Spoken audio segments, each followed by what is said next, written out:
हमारे छोटा साथी जो है लगातार हमारी गाड़ी की रखवाली कर रहा था बेचारा। कहते हैं कि आमतौर पे यहाँ पे 2 से 3 शव प्रत्येक दिन आते हैं और यहीं पे कहा जाता है कि भगवान श्री कृष्ण ने काफ़ी लंबे समय तक रुक करके अपनी शिक्षा दीक्षा को पूरा किया था। सो हे गाइस, विराग ब्लॉग्स के एक नए एपिसोड में आपका स्वागत है। और जैसा कि मैंने लास्ट वीडियो बोया माइक के ऊपर बनाया था, तो आशा करता हूँ कि उस माइक से आपको उस वीडियो से आपको काफ़ी कुछ सीखने को मिला होगा। और हमने लास्ट में ये भी कहा था कि हम आपको एक इंटरेस्टिंग प्लेस में घुमाने वाले हैं अंतिम अगले ब्लॉग में, तो आज हम लोग वहीं चल रहे हैं। आज हम लोग जहाँ जा रहे हैं वो है भगवान श्री कृष्ण का गुरुकुल, जहाँ पर उन्होंने शिक्षा प्राप्त करी थी।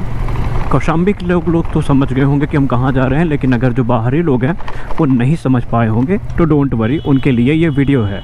इस वीडियो में आपको पता चलेगा कि वो जगह कौन सी है जहाँ भगवान श्री कृष्ण का गुरुकुल था और उन्होंने शिक्षा ग्रहण की थी।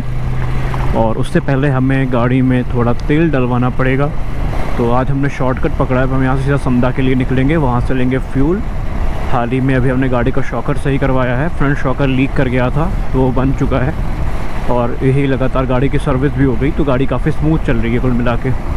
और अभी एक बहुत बड़ा हादसा भरवारी में हुआ है, जहाँ तक मुझे पता चला है सोशल मीडिया के थ्रू।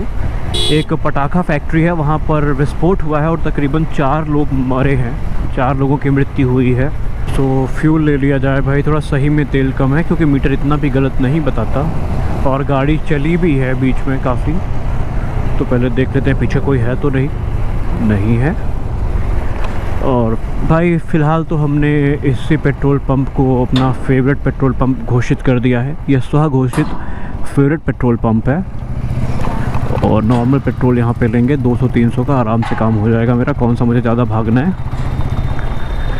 इधर ही डलवा लेते हैं यार। पहले देखते हैं गूगल पे चलेगा या नहीं।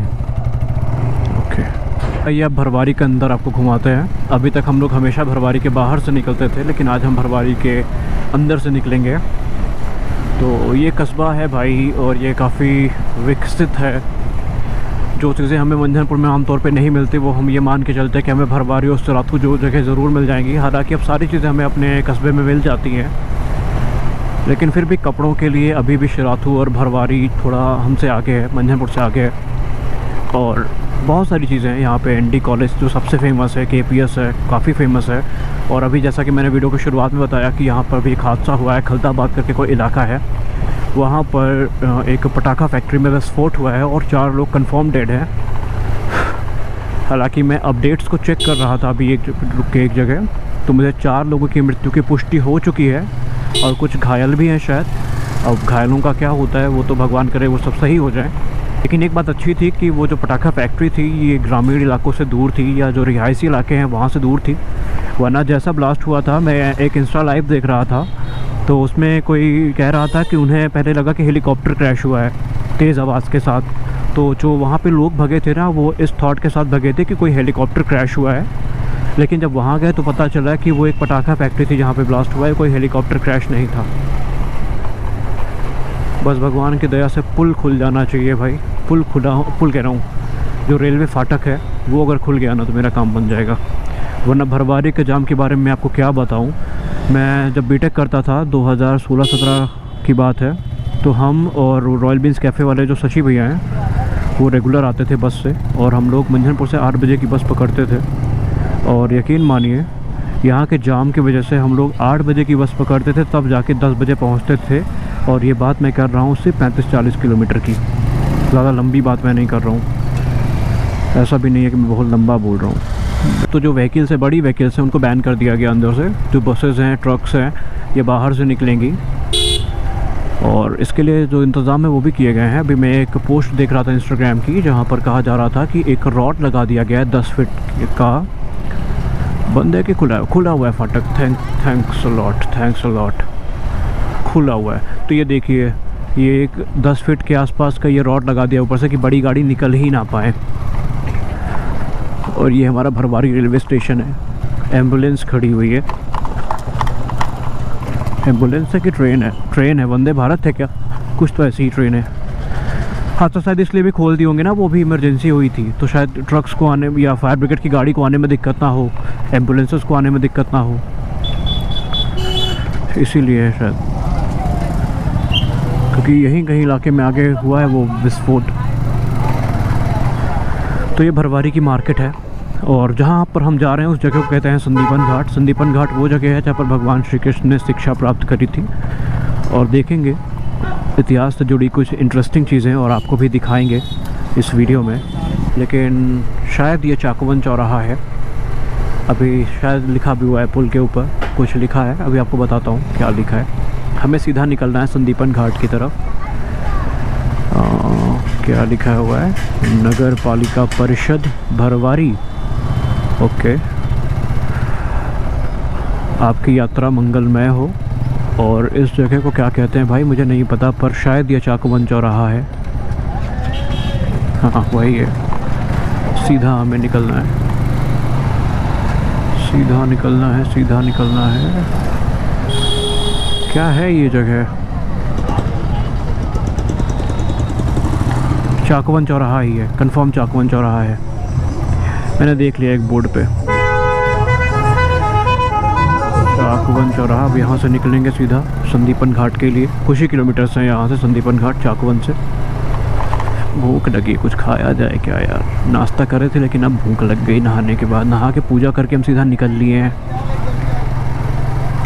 कुछ तो खाएंगे, आगे देखते हैं। अब यहाँ तो कुछ है नहीं, आगे हम बहुत आगे निकल आए। फाइनली हम लोग पहुँच चुके हैं उस जगह पर जिसको हम कहते हैं संदीपन घाट। और यहीं पे कहा जाता है कि भगवान श्री कृष्ण ने काफ़ी लंबे समय तक रुक करके अपनी शिक्षा दीक्षा को पूरा किया था। हालांकि काफ़ी सन्नाटा लग रहा है, लेकिन अभी हम इस इलाके को एक्सप्लोर करेंगे और आपको घुमाएंगे संदीपन घाट और देखेंगे कि कैसा कैसा है। हालांकि हम यहाँ पे आते रहते हैं, हम ये तो नहीं कहेंगे हम पहली बार आए हैं, हम यहाँ पर आते रहते हैं।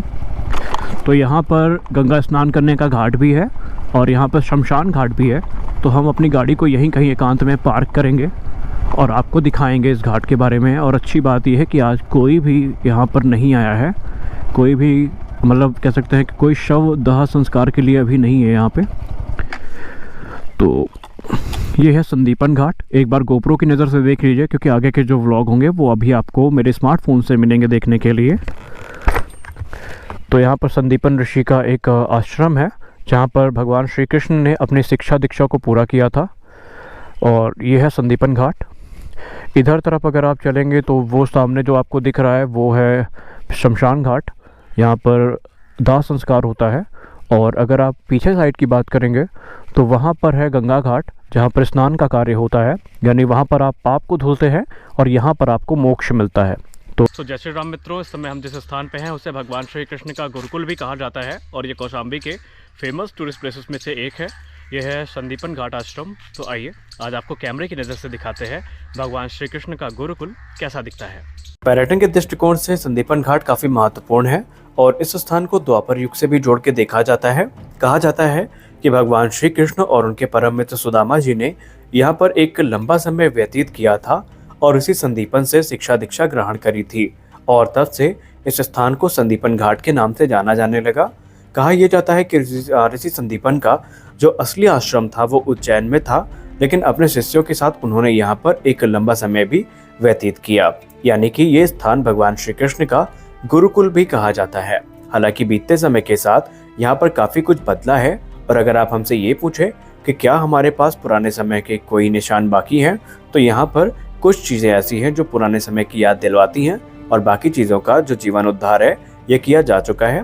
पहले ये स्थान काफी जर्जर था, लेकिन बीतते समय के साथ प्रशासन ने यहाँ पर ध्यान देना शुरू किया है और यहाँ पर कुछ नए कंस्ट्रक्शन वर्क हमें देखने को मिले हैं।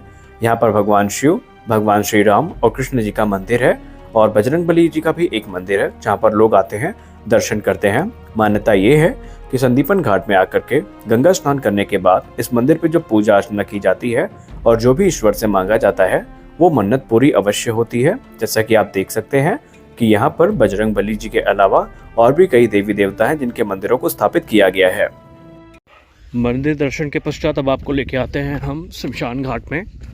और जैसा कि मैंने अभी बाबा जी से बात करी, शमशान घाट में इतनी शांति तो यहाँ पे कभी नहीं होती है। यहाँ के बारे में जैसा मैंने अभी बात किया बाबा जी से, तो बाबा जी कहते हैं कि आमतौर पे यहाँ पे 2 से 3 शव प्रत्येक दिन आते हैं दाह संस्कार के लिए, लेकिन वो खुद इस चीज़ को लेकर के आश्चर्यचकित हैं कि आज सुबह से कोई भी यहाँ पर जो शव है वो अंतिम संस्कार के लिए नहीं आया।